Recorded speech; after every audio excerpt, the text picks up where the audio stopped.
I joined a mid-sized insurance company as a data assistant. For the first few weeks, everything felt normal except for one person, Mira, an older woman who worked in the cubicle row behind mine. She was quiet, too quiet. The kind of quiet that makes you wonder if she's even there, but the strange thing about Mira wasn't her silence. It was how she reacted whenever someone walked behind her. She never wore headphones. She never used mirrors. Her cubicle walls were tall, higher than her head. Yet every time I passed by, even if I stepped softly, she would suddenly straighten her back, raise her shoulders, and whisper, "I know you're there." The first few times, I assumed she heard my footsteps. But one morning I tried an experiment. I walked on my toes. No sound at all. I held my breath and moved carefully around her cubicle. She still whispered, calmly, "I know you're there, even if you pretend not to exist." I froze. She didn't turn around. She didn't look at me.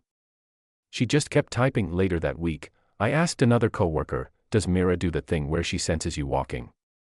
He gave me a confused look. "Mira. She sits alone.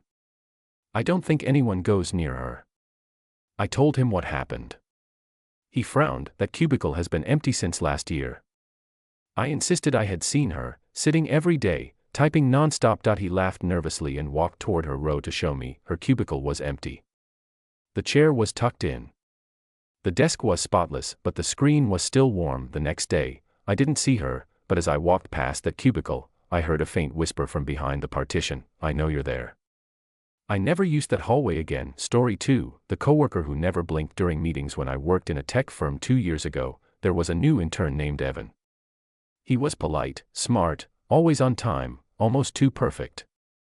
But everyone noticed one strange thing about him: he never blinked during meetings. It wasn't like he blinked rarely.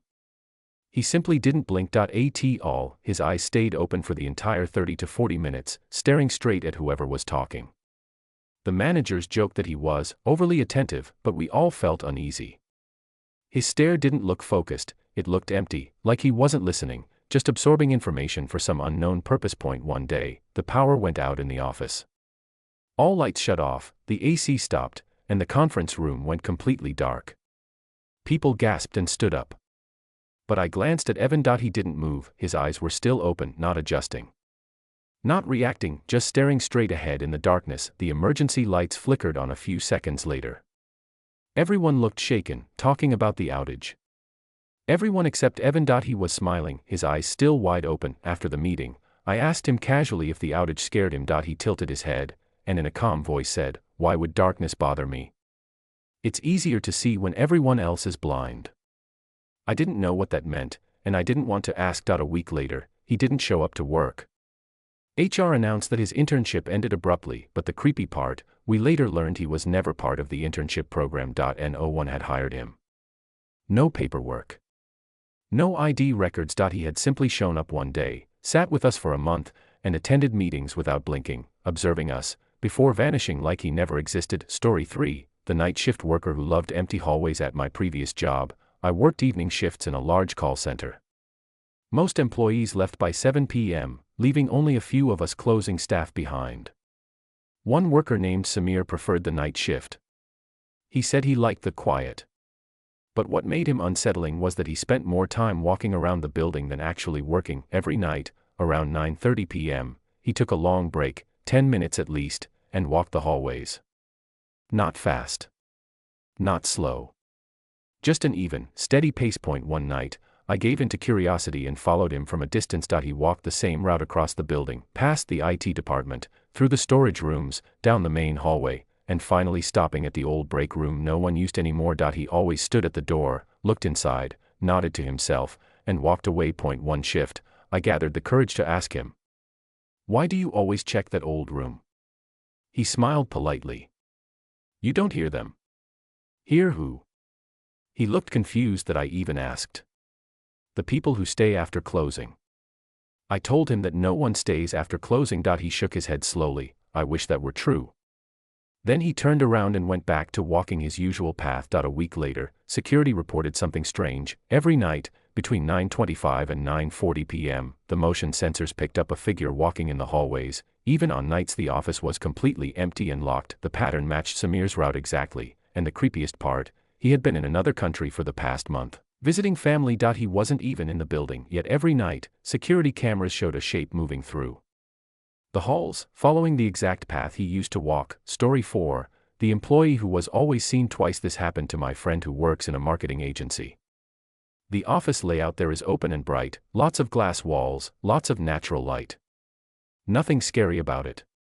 Except for one employee everyone found confusing, Nadia. People often saw her twice. For example, someone would greet her in the morning at her desk, and then 2 minutes later see her entering the building from the main door. Or someone would bump into her in the hallway, then see her in the cafeteria even though there was no way she could have reached it so fast. At first, everyone joked she had a twin. But whenever they asked her, she said she was an only child. One day, my friend experienced it personally. He saw Nadia walk past him, smiling and holding a folder. He said, "Good morning," and she nodded politely. He then walked to a meeting room, opened the glass door, and Nadia was sitting inside, already present. Already settled. Writing notes. He froze. "Didn't you just pass me in the hallway?" She looked up, confused. "I've been here for 10 minutes.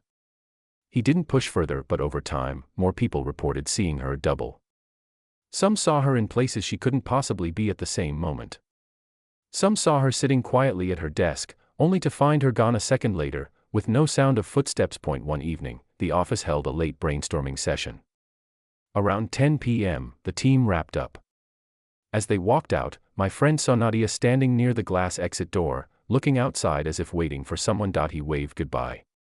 She didn't move. As he reached the elevator, he got a message from her on the team chat, "Good night everyone. I left early today. See you tomorrow." He looked back toward the exit. She was gone. The hallway was empty. He swears he saw her reflection in the glass door one last time before the doors closed.